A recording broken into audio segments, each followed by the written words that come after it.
أعوذ بالله من الشيطان الرجيم.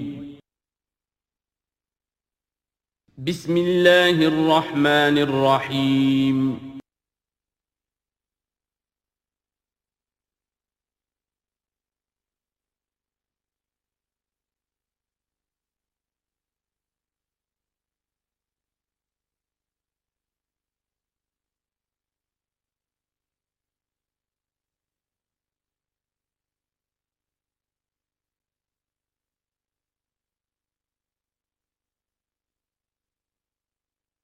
اعوذ باللہ من الشیطان الرجیم بسم اللہ الرحمن الرحیم جند ما هنالک مہزوم من الاحزاب کذبت قبلہم قوم نوح وعاد وفرعون ذو الاوتاد وثمود وقوم لوط واصحاب الایکۃ اولئک الاحزاب ان کل الا کذب الرسل فحق عقاب صدق اللہ العظیم۔ یہ بھی ایک لشکر ہے ان میں سے کہ جو اس سے پہلے ہلاک کیے جا چکے ہیں، ان کی قسمت میں بھی اب اسی طرح کی ہلاکت لکھی جا چکی ہے۔ اگلی آیتوں میں ذکر ہو رہا ہے جیسے قوم نوح، قوم ہود، اور اسی طریقے سے ذو الاوتاد، فرعون، ثمود اور قوم لوط، یہ سب ہلاک ہوئی ہیں۔ اسی طرح سے اب یہ قریش بھی جو ہے معلوم ہوتا ہے کہ اسی انجام سے دوچار ہونے کا فیصلہ کر چکے ہیں۔ کذبت قبلہم قوم نوح، جھٹلایا تھا ان سے پہلے قوم نوح نے اور عاد نے، وعاد وفرعون، اور فرعون ذو الاوتاد میخوں والا،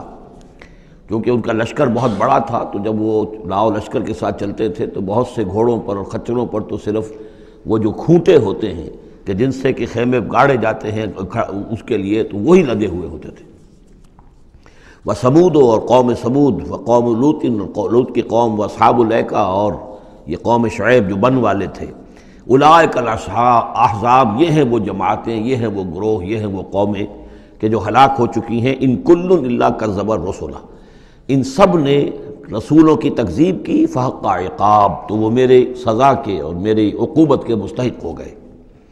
وما ينظر هؤلاء الا صيحة واحدة ما لها من فواق،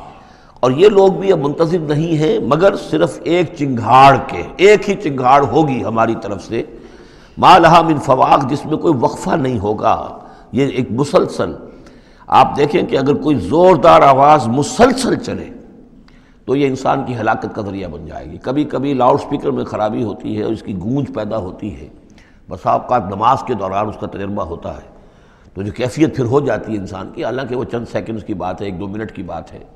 لیکن اگر زوردار آواز مسلسل چلے، ویسے بھی آج ہمیں معلوم ہے کہ یہ ساؤنڈ ویوز جو ہوتی ہیں یہ بھی ایک قسم کی انرجی ہے، اور ان ساؤنڈ ویوز کے ذریعے سے بھی یہ سارے کا سارا جو نظام ہے درہم برہم ہو سکتا ہے۔ یہ اگر اتنی زوردار ویوز ہوں تو ان سب کو توڑ پھوڑ کر رکھ دیں گے جو کہ مادی یہ اس وقت عالم ہے۔ تو ان وما ينظر هؤلاء، مطلب اللہ تعالیٰ کو کوئی اور بہت بڑا کوئی کام کرنے کی ضرورت نہیں ہوتی قوموں کو ہلاک کرنے کے لیے، ایک چنگھاڑ، وما ينظر هؤلاء الا صيحة واحدة ما لها من فواق، لیکن وہ رکے گی نہیں، بیچ میں دم نہیں لے گی، مسلسل۔ وقالوا ربنا عجل لنا قطنا قبل يوم الحساب، اور وہ کہہ رہے ہیں، اور یہ وہ استہزان کہا کرتے تھے کہ پروردگار یہ جو محمد کہہ رہا ہے صلی اللہ علیہ وسلم کہ ہمارا کوئی حساب کتاب ہونا ہے، تو جو ہماری بیلنس شیٹ ہے وہ ہمیں ابھی دے دے، یوم الحساب سے پہلے ہمیں تو ابھی وہ ہمارا بتا دے کہ کیا ہماری بیلنس شیٹ ہے۔ قطنا، چٹھی ہماری، پچھلے زمانے میں جو چٹھے بنتے تھے، کاروبار کا سالانہ چٹھا بنتا ہے کہ یہ آمد، یہ خرچ اور یہ بچت۔ ربنا عجل لنا، جلدی دے دے ہمیں، لنا قطنا، ہماری چٹھی، ہمارا کریڈٹ اور ڈیبٹ بیلنس جو ہے، بیلنس شیٹ دے دے، قبل یوم الحساب، اس یوم الحساب سے پہلے۔ اصبر علی ما یقولون، اے محمد صلی اللہ علیہ وسلم آپ صبر کیجئے جو کچھ یہ کہہ رہے ہیں۔ واذکر عبدنا داود، اور آپ تو ذرا تذکرہ کیجئے داود کا، ہمارے بندے داود کا، ذل عید، جو بڑی قوت والا تھا، انہ اواب، اور ساتھ ہی وہ بہت ہی رجوع کرنے والا تھا اللہ کی جناب میں۔ انا سخرنا الجبال معه، ہم نے تو اس کے ساتھ پہاڑوں کو مسخر کر دیا تھا، یسبحن بالعشی والاشراق، جو اس کے ساتھ ہی تسبیح کرتے تھے، اس کی آواز میں آواز ملا کر، شام کو بھی اور صبح کے وقت بھی۔ والطیر محشورا، اور پرندے بھی کہ جو جمع کر دیے جاتے تھے، جو ان کے ساتھ مل کر حمد کے ترانے الاپتے تھے۔ کل لہ اواب، یہ سب کے سب اللہ کی طرف رجوع کرتے تھے، یا یہ کہ یہ سب کے سب رجوع کرتے تھے حضرت داؤد کی طرف، اور پھر داؤد جو ہے وہ گویا کہ ان سب کے ساتھ اللہ کی جناب رجوع کرتے تھے۔ وَشَدَدْنَا مُلْكَهُ وَآتَيْنَاهُ الْحِكْمَةَ وَفَصْلَ الْخِطَابِ، اور ہم نے اس کی جو حکومت تھی اسے خوب مضبوط کیا تھا، اور ہم نے اسے حکمت عطا کی تھی اور فصل الخطاب بھی عطا کیا تھا، یعنی فیصلہ کن بات کہنے کی صلاحیت، ایسی بات کہی جائے جس سے کہ لوگ سب مطمئن ہو جائیں کہ ہاں یہ بات ٹھیک ہے، فیصلہ کن بات ہو، دو ٹوک ہو، اور یہ کہ سب کے لیے موجب اطمینان ہو۔ وَهَلْ أَتَاكَ نَبَأُ الْخَصْمِ، اب یہ جو 3-4 واقعات اس صورت میں آ رہے ہیں یہ مشکلات القرآن میں سے ہیں۔ اس کی وجہ یہ ہے کہ یہ ہیں واقعات، لیکن ان کی یہاں پہ صرف اشارے کنائے میں قرآن نے تذکرہ کیا ہے۔ ان کی تفصیل کے لیے اگر ہم رجوع کرتے ہیں تورات کی طرف تو وہاں ہمیں کچھ قصے ایسے ملتے ہیں کہ جو انبیاء کی شان سے پوری طرح مطابقت نہیں رکھتے، لہذا ایک بہت ہی یوں سمجھیے کہ ایک ہمارے لیے شش و پنج کا مسئلہ ہے کہ مفسرین واقعہ تو اس طرح کا ہے، معلوم ہوتا ہے کہ کہیں کو خطا ہوئی ہے اور ہو جاتا ہے، آخر نبی اور رسول جو ہے وہ بھی سب اللہ کے بندے تھے، اور اللہ تعالیٰ کی طرف سے خصوصی حفاظت ان کی ہوتی تھی، وہ معصوم ہوتے تھے بئی معنی یہ نہیں کہ ان کے اندر کوئی غلطی کا رجحان ہی کبھی پیدا نہیں ہو سکتا تھا، وہ تو اگر یہ رجحان ہی پیدا نہ ہوتا تو فرشتے ہوتے، پھر وہ انسان نہ رہتے، جب تک وہ انسان تھے تو اس رجحان کے پیدا ہونے کی نفی ہم نہیں کر سکتے، لیکن یہ کہ اللہ انہیں بچا لیتا تھا، روک لیتا تھا۔ تو وقت کے اوپر بچا لینا، روک لینا، جیسے حضور کے بارے میں آتا ہے کہ آپ اپنی وہ نوجوانی کے دور میں حضور فرماتے کہ 2 مرتبہ میں نے ارادہ کیا کہ وہ جو میلے ہوتے تھے جہاں پر کچھ وہ قصے کہانیاں ہوتی تھیں، وہاں پر فوش گوئی بھی ہوتی تھی، شاعر جو ہیں وہ ایسے ایسے اپنے قصیدے سناتے تھے، اپنے معاشقوں کی تفاصیل بیان کرتے تھے، تو 2 مرتبہ حضور کہتے ہیں میں نے ارادہ کیا کہ میں بھی ان میں جاؤں، دیکھوں کیا ہوتا ہے، وہاں پہ میں بھی شریک ہوں، لیکن دونوں مرتبہ یہ ہوا کہ فاصلے پر ہوتا ہوگا، ظاہر بات ہے کہ عین مکے میں تو نہیں تھا وہ، تو جیسے عکاس کا بازار جو ہے وہ ذرا فاصلے پر لگتا تھا، تو راستے ہی میں کہیں تھوڑی دیر آرام کرنے کے لیے بیٹھے ہیں اور نیند آ گئی ہے، ساری رات سوتے رہے، صبح آنکھ کھلی ہے، تو اللہ تعالیٰ نے بچا لیا کہ وہاں جانے کی شکل ہی پیدا نہیں ہوئی، حالانکہ ابھی نبوت آپ کو، ویسے تو نبی پیدائشی نبی ہوتے ہیں، نبوت تو حضور فرماتے ہیں کہ مجھے مل چکی تھی جبکہ ابھی آدم کی روح جو ہے وہ ان کے جسد میں پھونکی نہیں گئی تھی، وَالْآدَمُ بَيْنَ الرُّوحِ وَالْجَسَدِ، تو عالم ارواح میں بھی نبی کی روح جو ہے وہ تو اپنی اسی امتیازی شان کے ساتھ تھی، لیکن یہ کہ نبوت کا ظہور ہوا ہے جب آپ کی عمر 40 برس کی ہوئی ہے، لیکن اس سے پہلے بھی بچپن میں بھی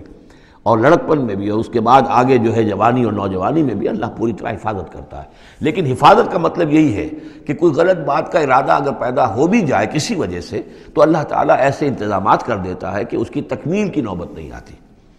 اب یہ جو ایک واقعہ ہوا ہے حضرت داؤد علیہ السلام کا، اس کے پیچھے جو قصہ بیان کیا گیا ہے جو تورات میں ہے، وہ تو یہ ہے کہ ان کی بہت سی بیویاں تھیں، یہ جو تعدد ازدواج 4 کی پابندی تو حضور کی شریعت میں آ کر ہوئی ہے، ورنہ اس سے پہلے تو آپ کو معلوم ہے بادشاہ لوگ جو ہوتے تھے ان کے حرم ہوتے تھے بڑے بڑے، تو حضرت داؤد علیہ السلام کا بھی بڑا حرم تھا، بیویاں تھیں بہت سی، لیکن اسی اثناء میں انہیں کسی اور عورت کے بارے میں ان کے دل میں خیال پیدا ہو گیا، رغبت ہوئی، اس سے وہ شادی کرنے کی خواہش پیدا ہوئی، اور وہ کسی شخص کے نکاح میں تھی۔ اس خیال کا دل میں آنا جو ہے بس اس کے اوپر ٹوکنے کے لیے کہ تم کیا سوچ رہے ہو، یہ غلط بات سوچ رہے ہو، اللہ تعالیٰ نے ایک شکل پیدا کر دی۔ وَهَلْ أَتَاكَ نَبَأُ الْخَصْمِ، اور کیا تمہارے پاس آ چکی ہے 2 دعوے داروں کی خبر، یعنی کچھ لوگ آئے تھے جن کا ایک مقدمہ تھا، ان کی خبر، اِذْ تَصَوَّرُوا الْمِحْرَابَ، جبکہ انہوں نے دیوار پھلانگ کر محراب میں، حجرے میں جہاں حضرت داؤد علیہ السلام اللہ کی عبادت میں یاد میں مشغول تھے وہاں پہنچ گئے، پہرے داروں وغیرہ سے سب سے بچ کر فصیل کو یا دیوار جو تھی اس کو پھلانگ کر آ گئے۔ اِذْ دَخَلُوا عَلَىٰ دَاوُودَ، اب جب وہ وہاں وہ تنہا اللہ کی یاد میں تھے، انہوں نے دیکھا اللہ داؤد نے کہ یہ 2 اشخاص آ گئے ہیں، فَفَزِعَ مِنْهُمْ، تو وہ ڈرے ان سے کہ پتہ نہیں کس نیت سے آئے ہیں، کس ارادے سے آئے ہیں، 2 انسان ہیں۔ قَالُوا لَا تَخَفْ، انہوں نے کہا کہ آپ ڈریں نہیں، خصمان بغا بعضنا علی بعض، ہم 2 ہیں ایک دوسرے کے مقابلے کے فریق، خصم کہتے ہیں جو ایک دوسرے کے بالمقابل ہوں، مخالف،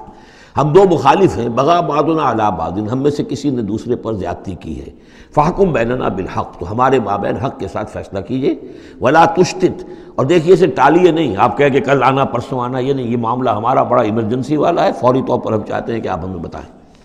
وَاهْدِنَا إِلَىٰ سَوَاءِ الصِّرَاطِ، اور سواء الصراط، اور ہمیں پھر ہدایت دیجیے سیدھے راستے کی طرف کہ کیا کون سی شکل بہتر ہے، کون سا راستہ صحیح ہے۔ ان هذا اخی، اب یہ جو مدعی تھا وہ کہہ رہا ہے یہ میرا بھائی ہے، لہو 99 نعجۃ،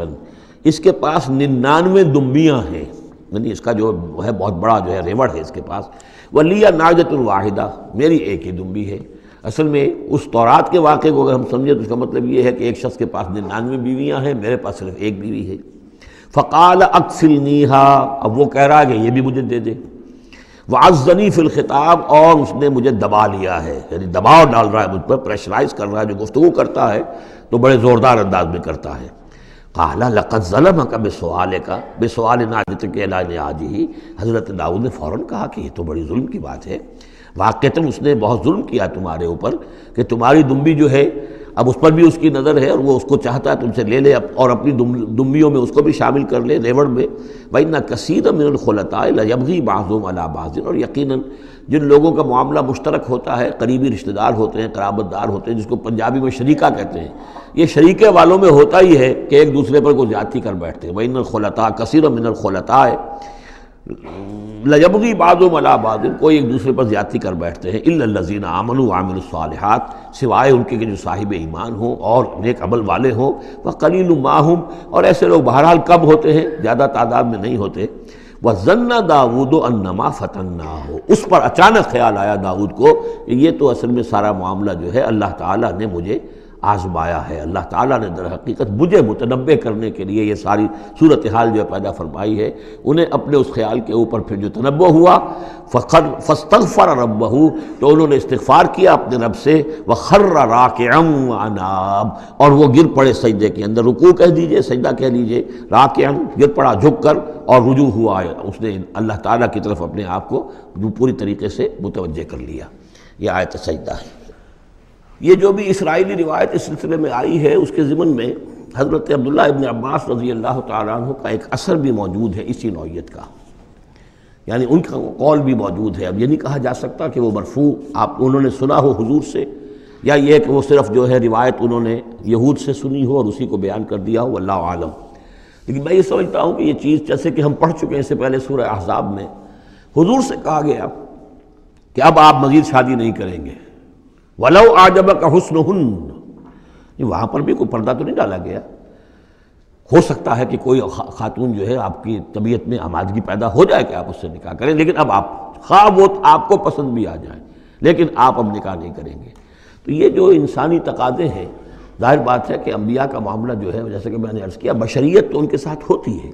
اور بشری تقاضے بھی ہوتے ہیں، لیکن نبی معصوم ہوتا ہے اس معنی میں کہ ان کا اس طرح کا کوئی اگر خیال ہو بھی جائے تو اس کی تکمیل اللہ نہیں ہونے دیتا، حفاظت کر لیتا ہے، اسی کا نام ہے عصمت انبیاء۔ فغفرنا لہ ذلک، تو ہم نے وہ جو بھی معاملہ تھا ہم نے معاف کر دیا اسے۔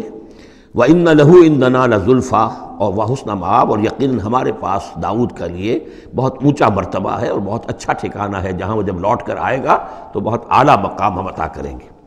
یا داؤد انا جعلناک خلیفۃ فی الارض، ہم نے کہا کہ اے داؤد ہم نے تمہیں زمین میں خلیفہ بنایا ہے، تمہیں حاکم بنایا ہے۔ فاحکم بین الناس بالحق، تو لوگوں میں جو فیصلے کرو معاملات کے حق کے ساتھ کرو۔ ولا تتبع الہویٰ،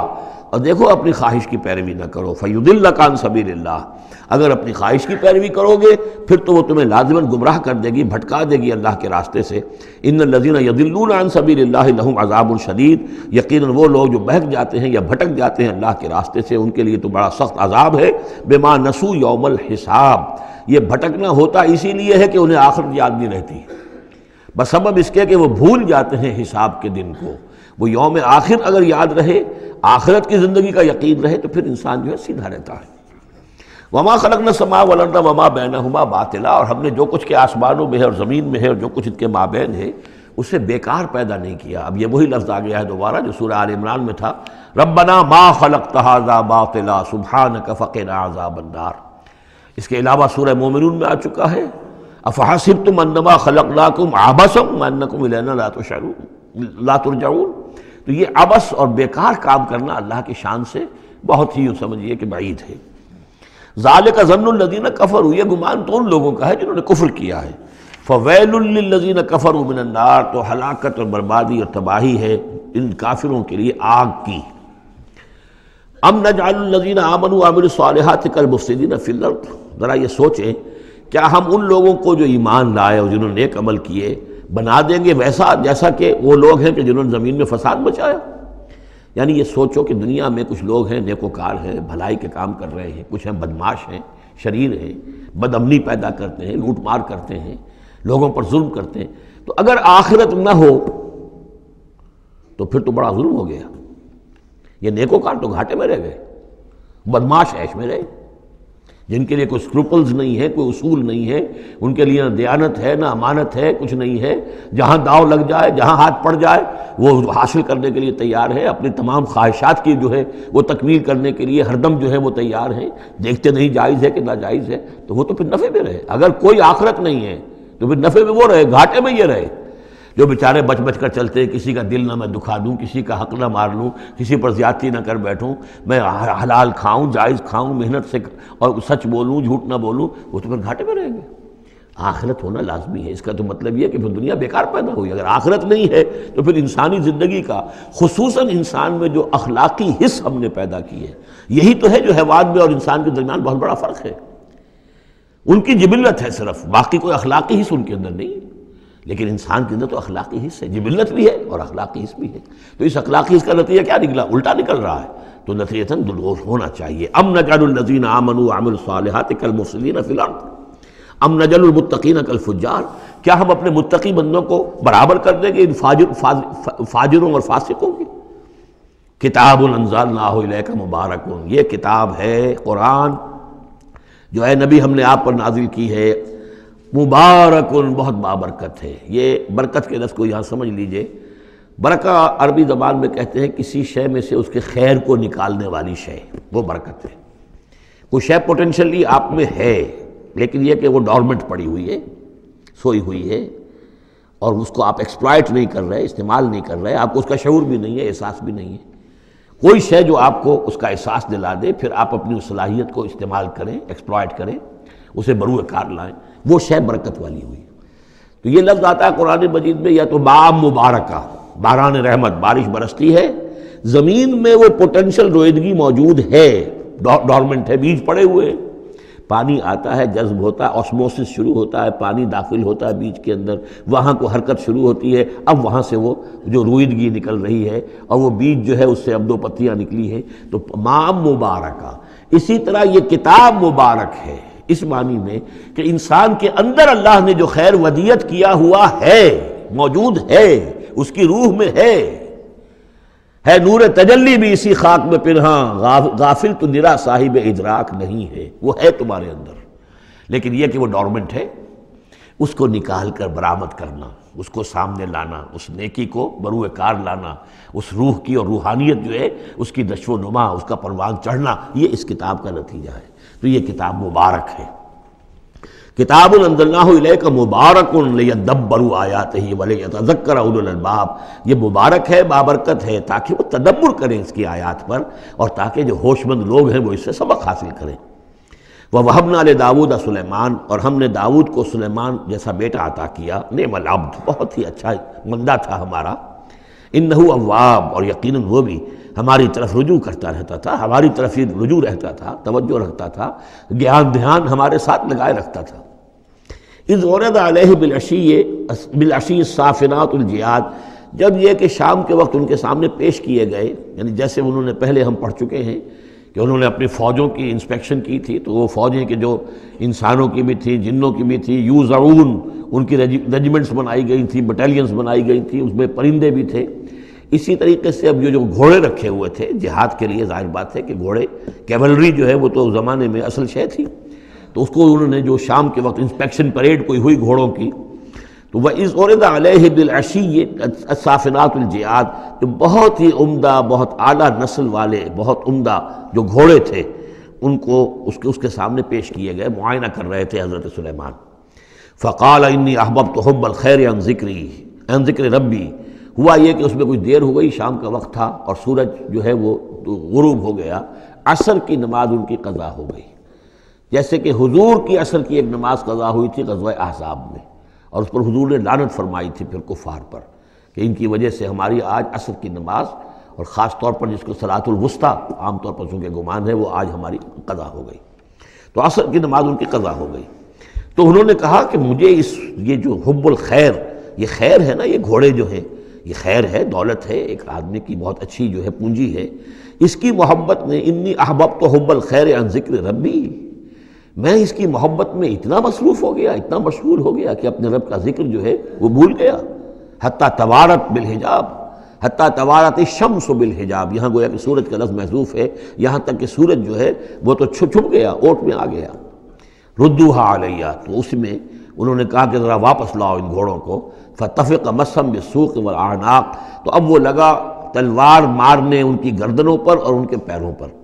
اس کو سمجھنا چاہیے کہ غلبہ حال میں یہ کیفیت ہوئی۔ اس کی بھی تعویل کرنے کی بہت کوشش کی گئی کہ نہیں وہ تو پوچھنے کے لیے ان کی گردن گویا کہ اور ان کو چوم چاٹ رہے ہیں، تو انہوں نے جو ہاتھ چلائے تھے ان کی گردن اور جو ان کے پاؤں، جیسے کہ آدمی جب یعنی بہت ہی گھوڑا بہت اعلیٰ نسل کا ہو تو آپ ہاتھ پھیرتے ہیں اس کے اوپر، تو اس سے ایک اپنائیت کا احساس اس کے اندر بھی پیدا ہوتا ہے۔ تو یہ جو نہیں، یہ بات نہیں ہے، بات سیدھی وہی ہے کہ جو یعنی خام خواہ اس میں ضرورت نہیں ہے، جیسے کہ غلبہ حال کسی وقت ہو جاتا ہے، خام خواہ تعویل کی کیا ضرورت ہے۔ جیسے حضرت عمر کا معاملہ ہو گیا تھا کہ غزوہ احد میں تلوار پھینک کر بیٹھ گئے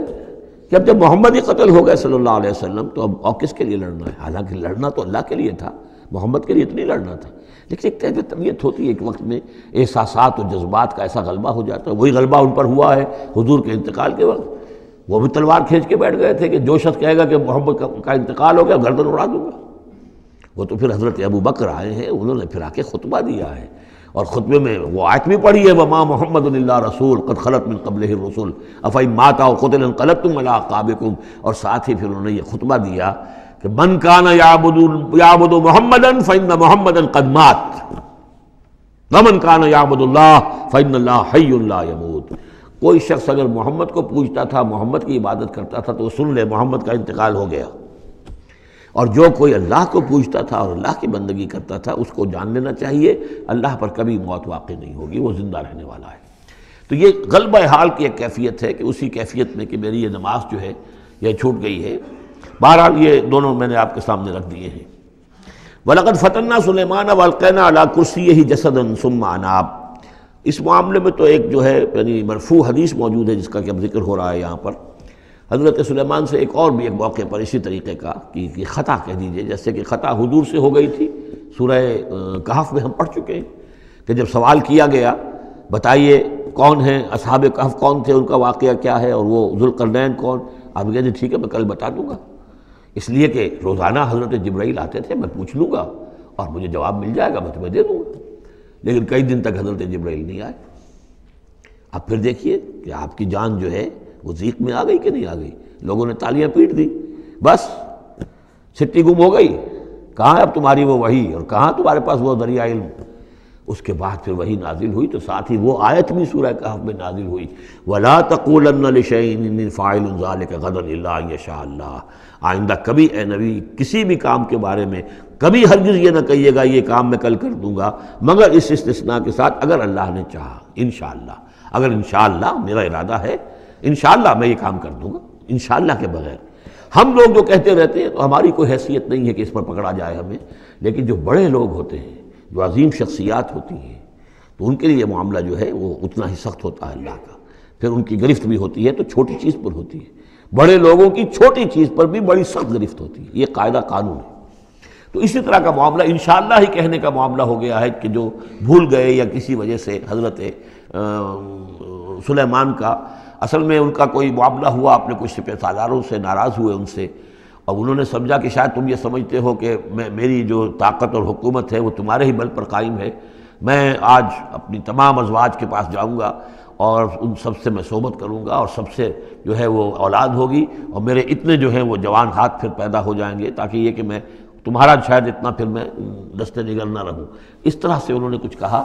اور ساری اس ایک رات میں اپنی تمام بیویوں کے ساتھ انہوں نے صحبت کی، لیکن یہ کسی بیوی کو حمل نہیں ہوا،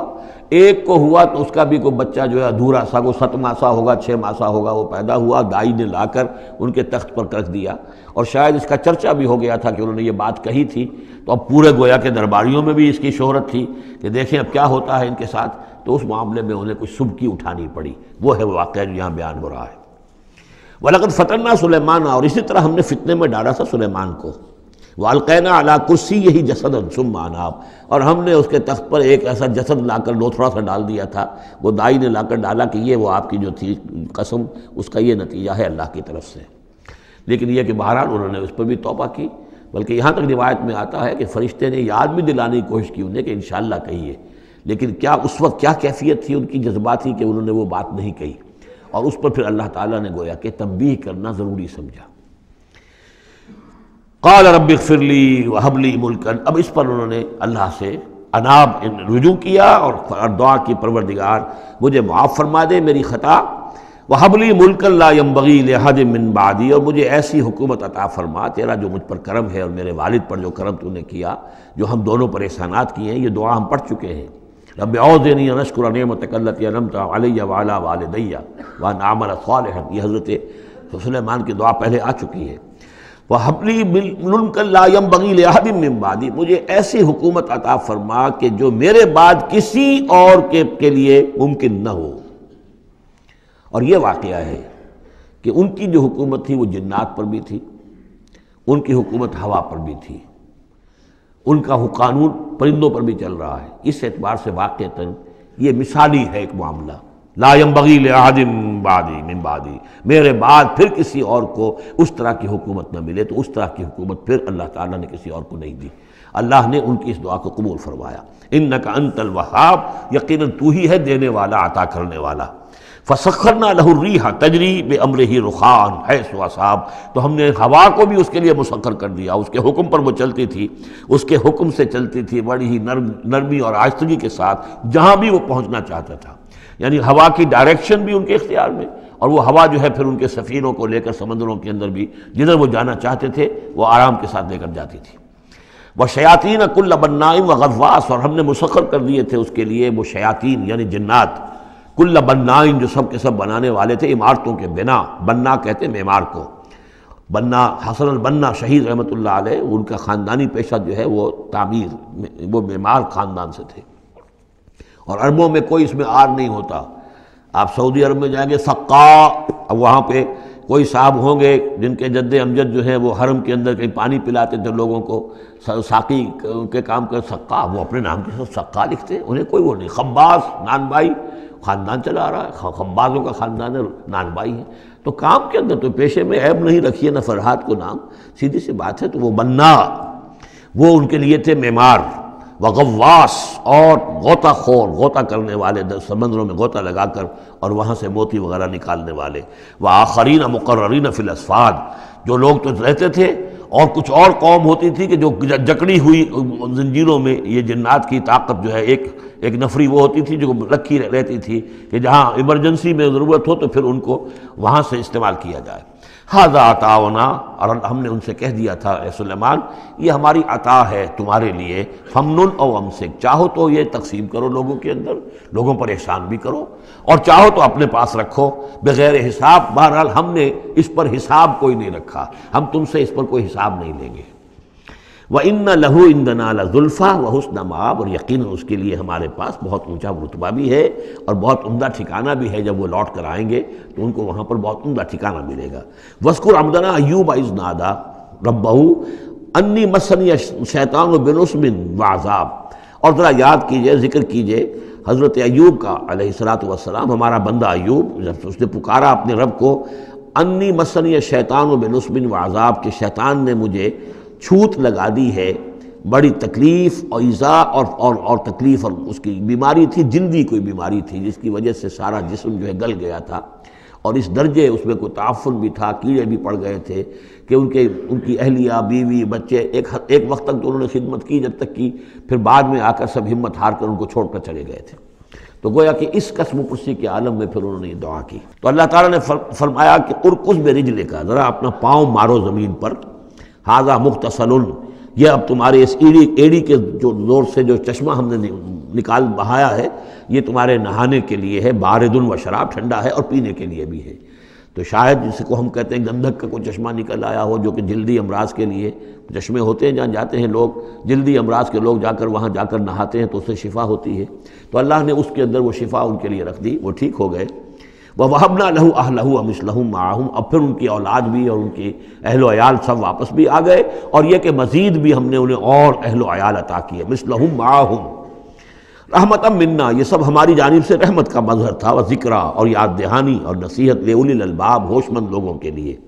وَخُذْ بِيَدِكَ رِزْقًا، کسی موقع پر اپنی بیوی سے ناراض ہو کر ان کا تھا کہ میں تمہیں 100 کوڑے لگاؤں گا یا 100 تمہیں ماروں گا کمچیاں.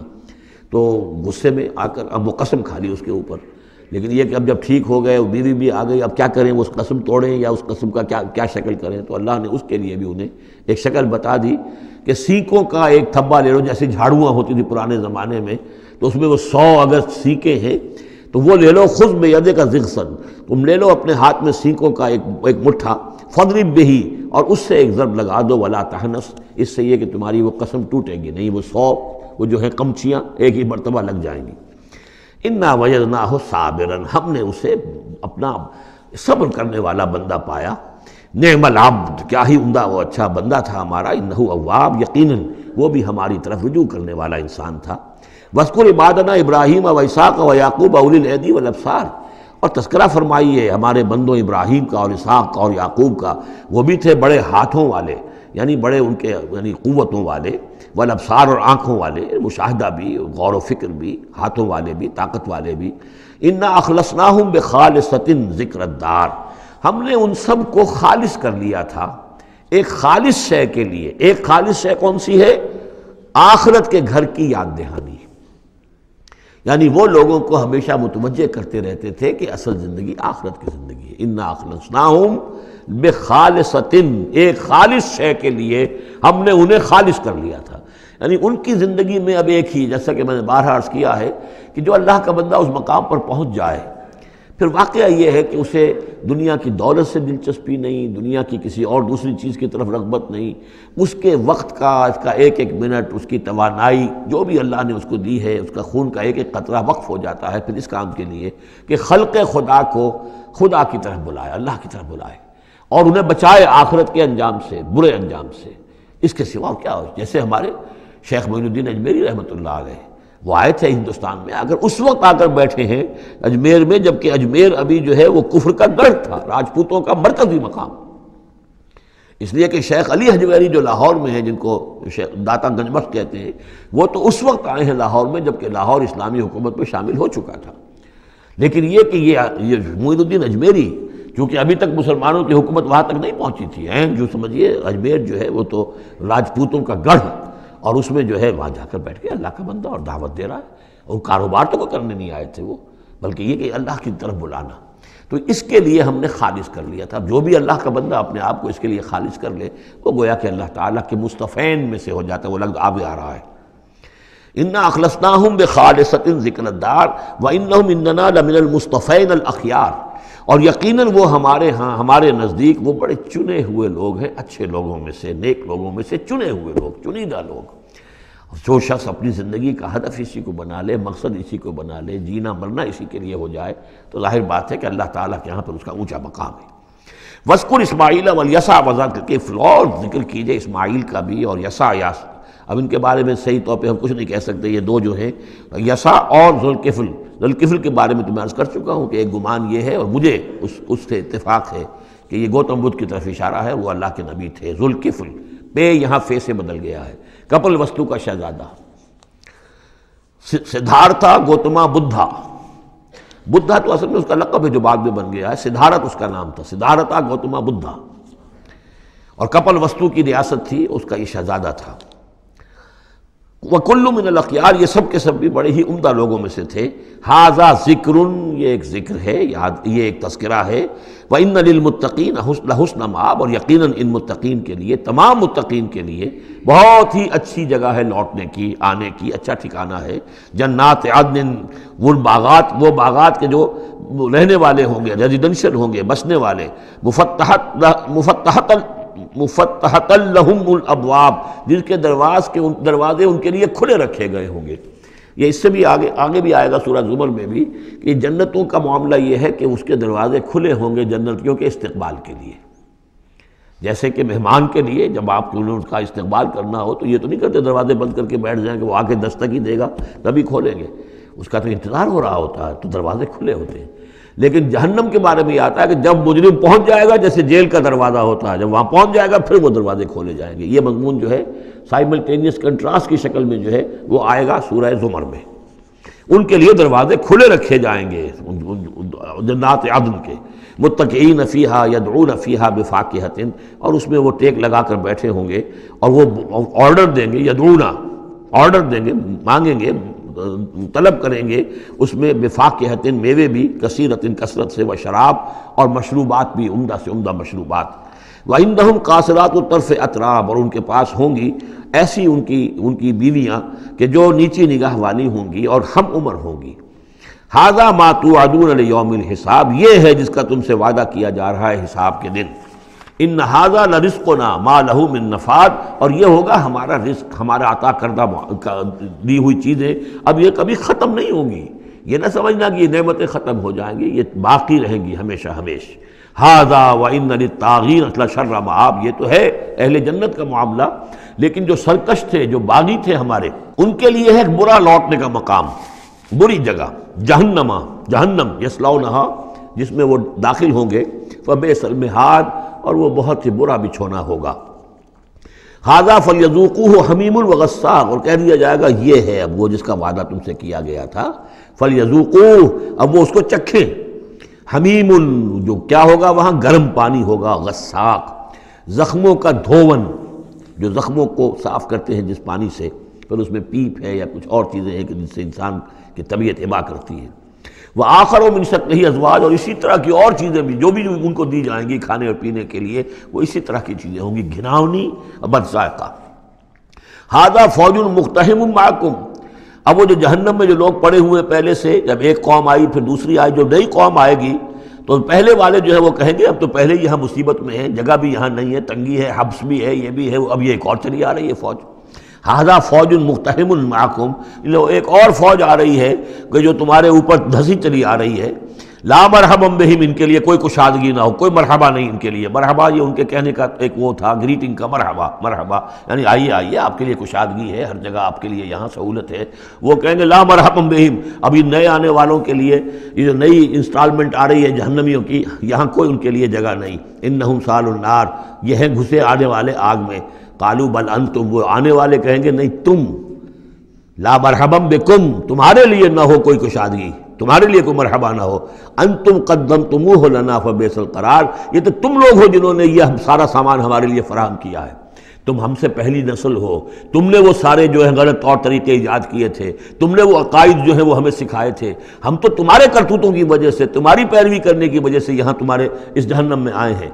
بل انتم قدمتموہ لنا فبئس القرار، تو یہ بہت ہی بری جگہ ہے رہنے کی، ٹھہرنے کی۔ قالوا ربنا من قدم لنا هذا فزده عذابا ضعفا في النار، اور وہ کہیں گے پروردگار جن لوگوں نے ہمارے لیے یہ چیزیں کی اور ہمیں ان راستوں پر ڈالا، اور ان کو تو اور عذاب دے، اضافہ کر ان کے عذاب میں، ضعفا، دگنا عذاب آگ کا۔ وقالوا ما لنا لا نرى رجالا كنا نعدهم من الاشرار، وہ کہیں گے یہ کیا بات ہے، ہم یہاں آپ لوگوں کے ساتھ کچھ لوگ تھے جنہیں ہم سمجھتے تھے بڑے گھٹیا لوگ، ان کی کوئی حیثیت نہیں تھی، کمی کاری لوگ تھے، وہ محمد پر ایمان لے آئے تھے صلی اللہ علیہ وسلم، وہ ہم تو ان کو استہزائی کرتے رہے، وہ یہاں نظر نہیں آ رہے آپ کے پاس، ظاہر بات ہے وہ تو جنت میں گئے، وہ یہاں تھوڑا ہی ہوں گے۔ تو وما لنا لا نرى رجالا، اور کیا ہوا ہے کہ ہم نہیں دیکھ رہے ان لوگوں کو، وہ یہاں نظر نہیں آ رہے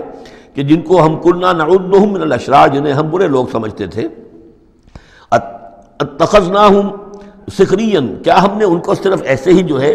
ایک یعنی ہنسی ٹھٹا بنا لیا تھا، ام زاغت عنہم الابصار، یا ہماری نگاہیں جو ہیں ان سے کج ہو گئی ہیں، دیکھ نہیں پا رہی ہیں، ہم انہیں دیکھ نہیں پا رہے، ہماری نگاہیں جو ہیں ان سے چوک رہی ہیں۔ ان ذالک لحق تخاصم اہل النار، تمہیں یقین رکھنا چاہیے کہ یہ سب کچھ جو ہم بیان کر رہے ہیں حق ہے، یہی جھگڑا اور یہی جو ہے ان جہنمیوں کے مابین یہی تکرار ہوگی۔ قل انما انا منذر، کہہ دیجئے نبی کہ میں تو بس ایک منذر ہوں، خبردار کرنے والا۔ وما من الہ الا اللہ الواحد القہار، نہیں ہے کوئی الہ معبود سوائے ایک اللہ کے جو الواحد ہے، اکیلا ہے اور قہار ہے، پوری طرح چھایا ہوا ہے۔ رب السماوات والارض وما بینہم العزیز الغفار، وہ آسمانوں اور زمین کا رب ہے، مالک ہے، اور جو کچھ ان کے مابین ہے اس کا بھی العزیز ہے، زبردست، اور الغفار ہے، بخشنے والا۔ قل هو نبأ عظیم، میں نبی کہہ دیجئے یہ ایک بہت بڑی خبر ہے جو محمد لے کر آئے ہیں صلی اللہ علیہ وسلم۔ یہ وہی لفظ ہے کہ جس سے آخری پارہ شروع ہوتا ہے، اما یتساءلون عن النبأ العظیم الذی هم فیہ مختلفون کلا سیعلمون ثم کلا سیعلمون۔ ھذا نبأ قل هو نبأ عظیم انتم عنہ معرضون، اور تم اس سے اعراض کر رہے ہو، بہت بڑی خبر ہے تمہارے لیے یہ بہت ہی فیصلہ کن بات ہے، لیکن یہ کہ تم اعراض کر رہے ہو۔ ما کان لی من علم بالملأ الاعلی اذ یختصمون، اور مجھے کچھ معلوم نہیں ہے کہ ملأ اعلیٰ میں کیا اختلافات ہو رہے ہیں۔ یہ لفظ نوٹ کر لیجئے، اس کا ذکر سورہ زمر میں بھی آئے گا کہ فرشتوں کی آراء بھی مختلف ہوتی ہیں، اور وہ بھی کسی کی رائے ہوگی کہ اب عذاب بھیج دیا جانا چاہیے، کوئی سوچتا ہوگا کہ نہیں ابھی اور تاخیر ہونی چاہیے، تو اس طرح سے آپس میں کچھ گفتگو کرتے ہیں۔ ہوتا وہ جو آخری فیصلہ اللہ کرتا ہے، لیکن ظاہر بات ہے کہ وہ بھی عاقل ہستیاں ہیں، تو ان کا بھی ان کے ہاں جو ہے وہ کوئی آراء ہوتی ہے، تو آراء کے اندر کبھی کبھی اختلاف بھی ہو جاتا ہے۔ ما کان لی من علم بالملأ الاعلیٰ، میرے پاس کوئی علم نہیں ہے ملأ اعلیٰ میں فرشتے جو ہیں وہ کس کس چیز میں اختلاف کر رہے ہیں۔ اذ یوحیٰ الی ان یوحیٰ الی الا انما انا نذیر مبین، مجھے تو بس یہ میری طرف وحی کیا گیا ہے کہ میں ہوں صرف واضح طور پر خبردار کر دینے والا۔ اذ قال ربک للملائکۃ انی خالق بشرا من طین، اب مصحف میں یہ آخری اور 7ویں مرتبہ یہ قصہ ابلیس و آدم آ رہا ہے، 7th time and the last time۔ جب کہا تھا آپ کے رب نے فرشتوں سے کہ میں بنانے والا ہوں ایک بشر من طین، ایک انسان بنانے والا ہوں مٹی سے، فَإِذَا سَوَّيْتُهُ، جب میں اس کی تخلیق مکمل کر لوں، درست کر دوں، ٹھیک بنا چکوں، نک سک سے درست کر دوں، اس کو فنیشنگ ٹچز دے دوں، تسویہ اس معنی میں آتا، تخلیق تسویہ۔ سبح اسم ربک الاعلیٰ الذی خلق فسوی والذی قدر فہدی، تو تخلیق کے بعد تسویہ ہے، یہ وہاں انشاءاللہ اس پہ تفصیل سے بات ہوگی۔ فَإِذَا سَوَّيْتُهُ، جب میں اسے پورا بنا لوں، وَنَفَخْتُ فِيهِ مِن رُوحِی، اور اس میں میں اپنی روح میں سے پھونک دوں، فَقَعُوا لَهُ سَاجِدِینَ، تو گر پڑنا اس کے سامنے سجدے میں۔ اب یہ روحی کو ضرور نوٹ کیجئے، اور فَإِذَا سَوَّيْتُهُ وَنَفَخْتُ فِيهِ مِن رُوحِی فَقَعُوا لَهُ سَاجِدِینَ، تو گویا کہ مسجود ملائک ہونا آدم کا اس روح ربانی کی بنیاد پر ہے۔ اس سے پہلے وہ آدم جو بھی کچھ ہے، جب تک یہ روح نہیں پھونکی گئی ہے اس وقت تک وہ مسجود نہیں ہے، اس کا رتبہ مقام جو بھی ہے وہ اس روح ربانی کی وجہ سے جو اس میں پھونکی گئی ہے۔ فسجد الملائکۃ کلھم اجمعون، یہ آیت جو کہ تو پہلے بھی آ چکی ہے، کس قدر زور ہے، سجدہ کیا تمام فرشتوں نے، سب کے سب نے جمع ہو کر، اکٹھے ہو کر، الا ابلیس، نہیں کیا ابلیس نے، استکبر وکان من الکافرین، اس نے استکبار کیا، گھمنڈ کیا، اور وہ کافروں میں سے ہو گیا یا کافروں میں سے تھا، پہلے ہی سے اس میں کفر تھا، چھپا ہوا تھا، تکبر تھا، چھپا ہوا تھا، اب وہ کفر اور تکبر جو وہ سامنے آ گیا، جیسے منافقین کا نفاق غزوہ احزاب کے موقع پر ان کی زبانوں پر آ گیا۔ قال یا ابلیس ما منعک ان تسجد لما خلقت بیدی، اور کہا اللہ نے اے ابلیس کیا ہوا تجھے، کس چیز نے منع کیا، کس چیز نے روکا کہ تو سجدہ نہ کرے اس کو جسے میں نے اپنے دونوں ہاتھوں سے بنایا ہے۔ اب یہ یدیہ جو ہے یہ خاص طور پر قابل غور ہے، دونوں ہاتھوں سے بنانے سے کیا مراد ہے؟ یا تو قرآن میں ایدی بھی آتا ہے، اپنے ہاتھوں سے، ایدینا، تو وہ تخلیق جو ہم نے ان کے لیے جو بنائے ہیں، چوپائے بنائے، اپنے ہاتھوں سے بنائے ہیں، ہم لہا مالکون، یہ سورہ یاسین میں آ چکی، لیکن دونوں ہاتھوں سے بنانا میرے نزدیک اس کا مطلب یہ ہے کہ دو عالم جو ہیں، عالم خلق اور عالم امر، ان دونوں کو اللہ نے جمع کیا ہے آدم میں اور انسان میں۔ ایک ہی ہستی ہے اللہ، الا لہ الخلق والامر، خلق اور امر دونوں اسی کے ہیں، یہ دونوں عالم اسی کے تسلط میں ہے، اسی کی حکومت قائم ہے، امر پر بھی، عالم امر اور عالم خلق پر بھی۔ اب فرشتہ صرف عالم خلق سے متعلق ہے، اس کا اس عالم امر سے متعلق ہے، اس کا کوئی وہ حیوانی جسد نہیں ہے، اس کی کوئی بھوک نہیں ہے، اس کو کوئی پیاس نہیں ہے، اس میں کوئی نر اور مادہ نہیں ہے، ان کے کوئی جنسی جذبہ کچھ نہیں، عالم امر کی شے۔ باقی یہ جنات ہیں، ان کے اندر یہ سارا عالم خلق کی شے، ان میں روح کا سوال ہی نہیں۔ باقی جتنے بھی حیوانات ہیں عرضی، یہ عالم خلق کی شے ہے۔ انسان واحد مخلوق ہے اللہ کی، جس میں پھر دونوں چیزیں آ کر جمع ہوئی ہیں کہ عالم خلق سے ہے اس کا حیوانی وجود، یہ جسم جو بنا ہے، یہ مٹی سے بنا ہے، اور لیکن اس کے اندر اللہ نے لا کر وہ امانت جو ہے عالم امر کی روح، وہ جو ہے اس کے اندر پھونکی ہے۔ انا عرضنا الامانۃ علی السماوات والارض والجبال فابین ان یحملنها واشفقن منها وحملها الانسان، اس میں بھی میں یہ بات عرض کر چکا ہوں۔ تو خلقتہ بیدی، میں نے اپنے دونوں ہاتھوں سے بنایا اسے۔ اب اس کو استعارے میں بھی لیا گیا ہے اس معنی میں کہ بڑے اہتمام سے بنایا، میں نے دونوں ہاتھوں سے بنایا ہے، تو اشرف المخلوقات ہے۔ وہ بات بھی صحیح ہے کہ اللہ تعالیٰ کی کریشن کا کلائمیکس اللہ تعالیٰ کی یوں سمجھیے کہ اس کی کلائمیکس جو ہے، نقطہ عروج جو ہے اس کی تخلیق کا، وہ انسان ہے۔ قال یا ابلیس ما منعک ان تسجد لما خلقت بیدی استکبرت ام کنت من العالین، کیا تم نے غرور کیا، استکبار کیا، یا تو ہے ہی بہت بڑے درجے میں تھا، کوئی تیرا درجہ بہت بلند تھا؟ قال انا خیر من، اس نے کہا صحیح ہے بات، اے اللہ میں اس سے بہتر ہوں۔ اس کے سامنے روح ہے ہی نہیں، اس کے سامنے صرف آدم کا جسد خاکی ہے، حیوانی ہے، تو جھوٹ نہیں کہہ رہا اس کے اعتبار سے، اس کے مشاہدے کے اعتبار سے بات صحیح ہے کہ یہ تو مجھ سے کم تر ہے۔ خلقتنی من نار وخلقتہ من طین، مجھے تو نے بنایا آگ سے، اس کو بنایا مٹی سے۔ قال فاخرج منہا فانک رجیم، سوال یہ ہے کہ اللہ حکم دے رہا ہے تم سجدہ کرو، تو تم نے اللہ کے حکم کی سے نافرمانی کی ہے نا۔ فاخرج منہا، نکل جاؤ اب یہاں سے، فانک رجیم، تم مردود ہو گئے ہو، وان علیک لعنتی الی یوم الدین، اور اب تم پر آخرت کے دن تک، اگلے وہ جزا و سزا والے دن تک تم پر لعنت رہے گی، میری لعنت۔ قال رب فانظرنی الی یوم یبعثون، اس نے کہا کہ پروردگار پھر مجھے ذرا مہلت دے اس دن تک جب کہ یہ دوبارہ اٹھائے جائیں گے، آدم اور اس کی نسل پوری کی پوری۔ قال فإنک من المنظرین، اللہ تعالیٰ نے اسی یعنی استحقار کے انداز میں ٹھیک ہے جاؤ، تمہیں یہ دی گئی مہلت جو تم نے مانگا ہے، گرانٹڈ۔ الی یوم الوقت المعلوم، اس وقت کے دن تک جو معلوم ہے، طے شدہ ہے، یوم یبعثون جب آنا ہے اس وقت تک کے لیے تمہیں مہلت دے دی گئی۔ قال فبعزتک لأغوینہم اجمعین، اب اس نے کہا جب تو نے مجھے مہلت دے دی ہے تو اے اللہ تیری عزت کی قسم، تیرے اقتدار اور اختیار کی قسم، میں ان سب کو گمراہ کر کے رہوں گا،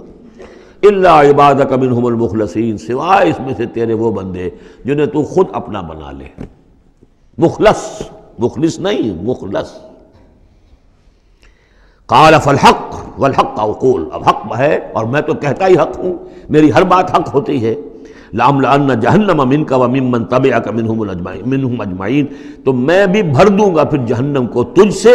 اور جو بھی ان میں سے تیری پیروی کریں گے ان سب سے جہنم کو بھر کر رہوں گا۔ قُلْ مَا أَسْأَلُكُمْ عَلَيْهِ مِنْ أَجْرٍ، اب یہ بات بتا کے اب حضور سے کہا جا رہا ہے نبی کہیے میں نے تم سے اس پر کوئی اجرت تو نہیں مانگی، میں تمہیں یہ خبریں سنا رہا ہوں، غیب کی وحی جو مجھے آ رہی ہے وہ سنا رہا ہوں، ازل کے جو واقعات ہیں جو اس وقت ہوئے تھے وہ باتیں بتا رہا ہوں، تو میں نے تو اس پر کوئی تم سے اجرت نہیں مانگی، تم سے کوئی انعام طلب نہیں کیا۔ قُلْ مَا أَسْأَلُكُمْ عَلَيْهِ مِنْ أَجْرٍ وَمَا أَنَا مِنَ الْمُتَكَلِّفِينَ، اور یہ بھی تم جانتے ہو، اچھی طرح جانتے ہو، قَدْ لَبِثْتُ فِيكُمْ عُمُرًا، میں تمہارے مابین ایک عمر گزار چکا، میں متکلف نہیں ہوں۔ متکلف کون ہے؟ تکلف کرنے والا۔ اب تکلف ہر اعتبار سے ہوتا ہے، ایک جیسے ہم جسے کہتے ہیں ایک شاعر ہوتا ہے فطری شاعر، اور ایک متشاعر ہوتا ہے، وہ شاعر اس فطری نہیں ہوتا، وہ بڑی محنت کرتا ہے، جوڑ توڑ کے کوئی سیکھتا ہے، عروض سیکھتا ہے، یہ سیکھتا ہے، کوئی الفاظ کا ذخیرہ جو ہے جوڑتا ہے، پھر وہ کچھ شعر کہتا ہے، وہ تکلف کے ساتھ شعر کہنا۔ ایک ہے جسے آپ کہتے ہیں آمد، اور ایک وہ ہے کہ آورد، بڑی محنت سے مشقت سے کوئی آپ نے کمپوز کیا ہے۔ تو میری زندگی میں تم نے تکلف کا کوئی شائبہ دیکھا ہی نہیں آج تک، سادہ زندگی، خاص طور پر یہ کہ کبھی میں نے شعر کہنے کی کوشش کی ہو، کبھی میں نے کوئی خود خطیب بننے کی کوشش کی ہو، اس کی کوئی مشق کی ہو، ما انا من المتکلفین، میں کوئی بنانے والا اور تکلف کرنے والا اور تصنع کرنے والا نہیں ہوں۔ ان ہوا الا ذکر للعالمین، نہیں ہے یہ مگر یاد دہانی اور نصیحت تمام جہان والوں کے لیے۔ وَلَا تَعْلَمُنَّ نَبَأَهُ بَعْدَ حِینٍ، اور اس کی جو خبر ہے، جو اس کا نتیجہ نکلنے والا ہے، جیسے سورۃ الطارق میں فرمایا انہ لقول فصل وما هو بالہزل، یہ فیصلہ کل بات بن کر آیا ہے قرآن۔ اب جو فیصلہ جیسے کہ ہم سورہ بنی اسرائیل میں پڑھ چکے ہیں،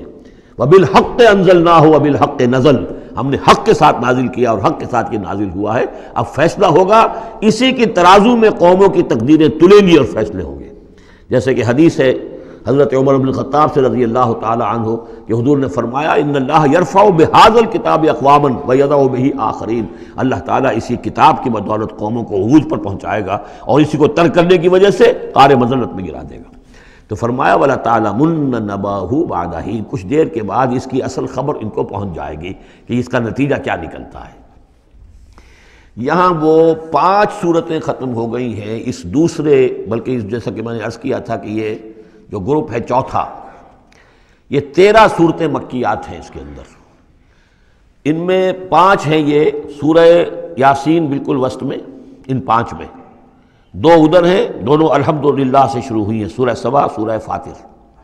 دو ادھر ہیں سورہ صافات اور صاد، اس میں بھی صاد آیا ہے، صافات کے ساتھ اس کی مناسبت ہے۔ اس کے بعد 8 صورتیں وہ آ رہی ہیں کہ جن کو ہم سمجھیں گے اس جو اس وقت کا ترتیب ہے مصحف کی، کہ کورسپونڈنگ ترتیب جو ہے وہ ہے سورہ الفرقان سے لے کر اور سورہ سجدہ تک جو 8 صورتیں آئی تھیں، گویا کہ اسی طرح کی 8 صورتیں یہ آ رہی ہیں۔ ان میں بھی 7 وہ تھیں کہ جو حروف مقطعات سے شروع ہوئیں، 4 الف لام میم سے، 2 طاسین میم سے، 1 طاسین سے، البتہ ایک وہ تھی جو بغیر حروف مقطعات کے شروع ہوئی ہے، سورۃ الفرقان۔ یہاں بھی یہ ایک سورت جو شروع ہو رہی ہے سورہ زمر، یہ بغیر حروف مقطعات کے ہے، باقی 7 صورتیں جو ہیں حامیم حامیم حامیم حامیم، ان میں سے ایک جو ہے وہ حامیم عین سین قاف، لیکن حامیم کا سلسلہ چلے گا۔ یہ 7 صورتیں در حقیقت ایک سیکونس میں ہیں، اور لیکن یہ بھی ہے معنوی طور پر یہ بھی اسی میں شامل ہے۔ اور ان میں سے اب یہ سمجھ لیجئے کہ جو پہلی 4 صورتیں ہیں ان کا مرکزی مضمون ہے توحید عملی۔ ایک ہے توحید عقیدے کی توحید، اللہ کو ایک ماننا اکیلا، لا ضد لہ ولا ضد لہ ولا مثل لہ ولا مثال لہ ولا مثیل لہ، اس کے جیسا کوئی نہیں ہے، نہ صفات کے اعتبار سے نہ ذات میں کوئی اس کا کفر نہیں ہے، لم یلد ولم یولد، یہ سب کیا ہے؟ یہ عقیدہ ہے۔ ایک ہے عمل کی توحید، توحید عملی، وہ کیا ہے؟ عمل کی توحید کیا ہے؟ توحید فی العلم عمل، اور جس کو کہ امام ابن تیمیہ رحمۃ اللہ علیہ نے ایک اور بڑی خوبصورت اصطلاح استعمال کی ہے، توحید فی الطلب، توحید فی العقیدہ اور توحید فی الطلب۔ وہ طلب جو ہم پڑھ چکے ہیں سورہ حج میں، ضعف الطالب والمطلوب، یہ طالب و مطلوب کا جو ریلیشن شپ ہے، ہر انسان کا کوئی نہ کوئی مطلوب ہے، کوئی آئیڈیل ہے، کوئی آدرش ہے، کسی کے لیے وہ جی رہا ہے، کسی مقصد کے لیے۔ ایک انسانوں کی عظیم اکثریت ہے جو حیوانی سطح پر زندگی گزار رہے ہیں، جن کا کوئی مقصد زندگی ہے ہی نہیں۔ انسٹنکٹس، جیسے کہ حیوانات ہیں، پیٹ میں بھوک لگی ہے وہ کھائے گا، ادھر ادھر منہ مارے گا، اسی طریقے سے اس کا جنسی جذبہ، اس کا ایک نظام ہے، اس کے تحت ہی ہوتا ہے۔ اس میں جنسی جذبہ اس طرح کا بھی نہیں ہے کہ بعض انسان جو ہے وہ سور بن جاتے ہیں جنسی اعتبار سے، وہ نہیں ہے، ان کا ایک نظام ہے، بس انسٹنکٹ کے تحت ہے چل رہا۔ تو جو لوگ صرف اسی پر کھانا پینا، بچے پیدا کرنا، ان کو پال دینا، اگر یہ کام کر رہے ہیں، کوئی ان کی زندگی میں مقصد ہے ہی نہیں، تو وہ نرے حیوان ہے، انسان ہے ہی نہیں۔ اولئک کالانعام بل ھم اضل، وہ چوپایوں کے مانند ہے بلکہ ان سے بھی گئے گزرے ہیں۔ انسان کہلانے کا مستحق کم سے کم وہ شخص ہے کہ جس نے زندگی میں کوئی نہ کوئی مقصد معین کیا ہو۔ کس لیے جینا ہے، کس لیے مرنا ہے، زندگی کاہے کے لیے؟ وہ مقصد تو کیا ہے؟ اصل میں تو کیا تھا؟ اپنے رب کو چاہو، اس سے محبت کرو، اس کو مطلوب بناؤ، تمہارا مطلوب صرف اللہ ہو، لا مطلوب الا اللہ، لا مقصود الا اللہ، لا محبوب الا اللہ۔ یہ تھا جس کے لیے تمہیں جینا تھا، اسی کے لیے تمہیں مرنا تھا۔ ان صلاتی و نسکی و محیای و مماتی للہ رب العالمین۔ جس شخص کی یہ توحید نہیں ہے وہ عقیدے کی توحید لیے پھرے، عمل میں مشرک ہے، شرک فی العمل، جس کا تذکرہ پہلے بھی ہو چکا ہے، لیکن ان صورتوں میں اب ایک بڑے سیکونس کے ساتھ آئے گی بات۔ ویسے وہ آیت ہم پڑھ چکے ہیں، ارأیت من اتخذ الہہ ہواہ افانت تکون علیہ وکیلا، اے نبی آپ نے اس شخص کو دیکھا جس نے اپنی خواہش نفس کو اپنا معبود بنا لیا، تو کیا آپ ایسے شخص کی ذمہ داری لیں گے؟ وہ کہتا تو ہے اپنے آپ کو میں موحد ہوں، اپنی خواہشات نفس، اپنے نفس کے کسی مطالبے کو پورا کر رہا ہے۔ یہ دیکھے بغیر کہ اللہ نے اس کو حلال کیا یا حرام کیا ہے، تو اس کا معبود تو اس کا نفس ہے، اللہ کہاں ہے؟ ہاں اللہ کے لیے بھی جا کے نماز پڑھ لیتا ہے، لیکن دوسری طرف وہ نفس کو اپنا معبود بنا کے شرک کر رہا ہے، کہتا ہے لا الہ الا اللہ، تعویذ وہ اس کے جو ہے باقاعدہ تسبیح کر رہا ہے، ضربے لگا رہا ہے، جبکہ اس کا معبود اس کا نفس ہے۔ اسی طریقے سے حدیث میں آیا تعیس عبد الدینار و عبد الدرہم، ہلاک ہو جائے یا ہلاک ہو گیا درہم و دینار کا بندہ۔ نام عبد الرحمن ہے، حقیقت میں عبد الدینار ہے، اس لیے کہ دینار کے لیے حلال اور حرام کی ساری اس نے تقسیم ختم کر دی ہے۔ ڈالر آئے، پیٹرول ڈالر آئے، کچھ اور آئے، دولت آئے، چاہے حلال سے آئے، حرام سے آئے، جائز سے آئے، ناجائز سے آئے، یہ تو پھر معبود کون ہوا؟ دولت۔ ہندو میں اور آپ میں فرق کیا ہے؟ ہندو نے دولت کی دیوی بھی بنا کر ایک رکھ لی ہے، وہ لکشمی بائی ہے ان کی، اس کو پوجتے ہیں، ڈنڈوت کرتے ہیں، اس کی کرپا ہو جائے گی تو دولت ہو جائے گی۔ ہم نے کہا ہٹاؤ اس تکلف کو، اس لکشمی بائی کو ہٹاؤ، سیدھے دولت کو پوجو، تو دولت کے پجاری تو ہم ہیں۔ یہ جو توحید ہے، توحید عملی، اس کا جو پہلا نقطہ ہے اللہ کی بندگی کی توحید، توحید فی العبادت، بندگی صرف اللہ کی ہو، یعنی کل کی کل اطاعت اس کے لیے ہو، باقی اطاعت اس کی اطاعت کے تابع ہو۔ باپ کا حکم مانو، ہاں، جو شریعت کے خلاف نہ ہو مانو، ماں کا مانو، استاد کا مانو، حاکم کا مانو، جو حکم اللہ کے حکم کے منافی نہ ہو۔ لا طاعت لمخلوق فی معصیت الخالق، مخلوق میں سے کسی کی اطاعت نہیں ہوگی جس سے کہ خالق کی معصیت لازم آ رہی ہو۔ اگر یہ نہیں ہے اور مخلوق میں سے کسی کی بھی اطاعت آپ نے قبول کر لی ہے جس میں کہ خالق کی معصیت آ رہی ہے تو یہ شرک ہے، چاہے وہ مخلوق آپ کا اپنا نفس ہو، چاہے وہ کوئی حکام ہو، چاہے وہ کوئی اور ادارہ ہو، کوئی بھی ہو،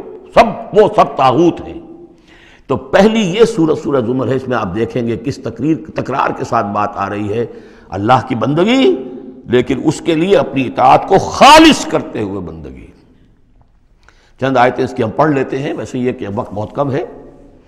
بسم اللہ الرحمن الرحیم، تنزیل الکتاب من اللہ العزیز الحکیم۔ اگلی صورت شروع ہوگی تنزیل الکتاب من اللہ العزیز العلیم، صرف اتنا فرق ہوگا، یہ دونوں صورتیں جوڑے کی ہیں، آپس میں جوڑا ہے۔ حکیم اور علیم کا فرق ہے صرف، تنزیل الکتاب من اللہ العزیز الحکیم، تنزیل الکتاب من اللہ العزیز العلیم۔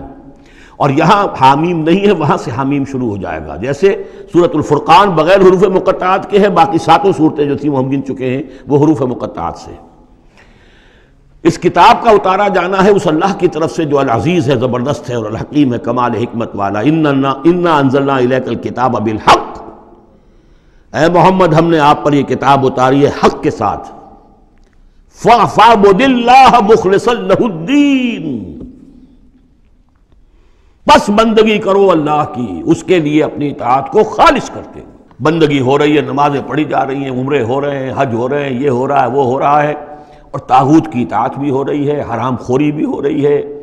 جو کچھ سارا کچھ چل رہا ہے ہماری زندگیوں کے اندر، سودی لین دین بھی ہو رہا ہے، وہ سب کیا ہے؟ یہ تو خالص بندگی تو نہ ہوئی اللہ کی، یہ تو بڑی پالیوٹڈ ہے، اس کے اندر تو بڑی بڑی گندگیاں شامل ہیں۔ فاعبد اللہ مخلصا لہ الدین، اس کے لیے اپنی اطاعت کو خالص کرتے ہو۔ الا للہ الدین الخالص، آگاہ ہو جاؤ، اللہ کے ہاں قبول ہے صرف وہ اطاعت جو خالص ہو۔ کچھ آدھی اللہ کی آدھی کسی اور کی، دفع کرو، وہ آدھی یہ بھی اسی کو دے دو۔ اللہ بہت غیور ہے، وہ قبول نہیں کرتا۔ میرا بننا ہے تو پورے میرے بنو، یا ایھا الذین آمنوا ادخلوا فی السلم کافہ، اسلام میں داخل ہونا پورے کے پورے آنا پڑے گا۔ اور اگر تم نے یہ کیا، افتؤمنون ببعض الکتاب وتکفرون ببعض، ہماری کتاب کے ایک حصوں کو مانا، ہماری شریعت کے بعض احکام کو مانا اور بعض کو ٹھکرا دیا، پاؤں تلے رون دیا۔ فما جزاء من يفعل ذلك منكم الا خزي في الحیاۃ الدنیا ویوم القیامۃ یردون الی اشد العذاب۔ تو جو لوگ یہ طرز عمل اختیار کریں گے ان کی سزا اس کے سوا کچھ نہیں کہ دنیا کی زندگی میں ذلیل و خوار کر دیے جائیں اور قیامت کے دن شدید ترین عذاب میں جھونک دیے جائیں۔ تو دنیا کی رسوائی تو ہمارے سامنے، ہمارے ماتھے پر لکھی ہوئی ہے۔ 150 کروڑ یا 130 کروڑ دنیا میں ہوتے ہوئے عزت نام کی کوئی شے ہمارے پاس نہیں۔ جو بھی بین الاقوامی معاملات ہیں ان میں کوئی ہم سے کوئی رائے لیتا ہی نہیں۔ الا للہ الدین الخالص، آگاہ ہو جاؤ کہ اللہ کے ہاں مقبول اگر ہوگا تو دین خالص۔ والذین اتخذوا من دونہ اولیاء، اور وہ لوگ جنہوں نے اللہ کے سوا کچھ اور کو اولیاء بنایا ہوا ہے، ما نعبدہم الا لیقربونا الی اللہ زلفیٰ، اور کہتے ہیں ہم نہیں ان کو نہیں پوجتے، ہم تو اصل میں اللہ ہی کو پوجتے ہیں، ان کو صرف اس لیے پوجتے ہیں کہ یہ ہمیں اللہ سے قریب کر دیں گے، یہ ہمارے یہ وسیلے ہیں، ان کے ذریعے سے ہم اللہ کے قریب ہو جائیں گے، اس لیے پوجتے ہیں۔ ان اللہ یحکم بینہم فیما ہم فیہ یختلفون، یقیناً اللہ تعالیٰ فیصلہ کر دے گا ان کے مابین ان تمام چیزوں میں جن میں یہ اختلاف کر رہے ہیں۔ ان اللہ لا یہدی من ہوا کاذب کفار،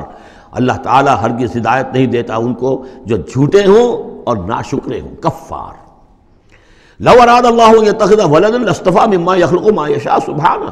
اگر اللہ کا واقعی ارادہ ہوتا کہ وہ کسی کو اولاد بنائے تو ٹھیک ہے، اپنے جو مخلوق ہے ان میں سے جس کو چاہتا چن لیتا، لیکن اس کے ہاں اولاد کا تو تصور نہیں ہے، اس کی اولاد کوئی ہے ہی نہیں، ایک خالق ہے، باقی سب مخلوق ہیں۔ تو فرشتے بھی مخلوق ہیں، تو اللہ کو ضرورت کیا پڑی ہے کسی کو اپنا بیٹا بنانے کی یا بیٹی بنانے کی؟ سبحانہ، وہ پاک ہے، هو اللہ الواحد القہار، وہ تو اللہ ہے، اکیلا ہے، قہار ہے، اور خود چھایا ہوا ہے کل کائنات کے اوپر، کل تخلیق، کل مخلوقات کے اوپر اس کی حکومت قائم ہے۔ بارک اللہ لی ولکم فی القرآن العظیم ونفعنی وإیاکم بالآیات والذکر الحکیم۔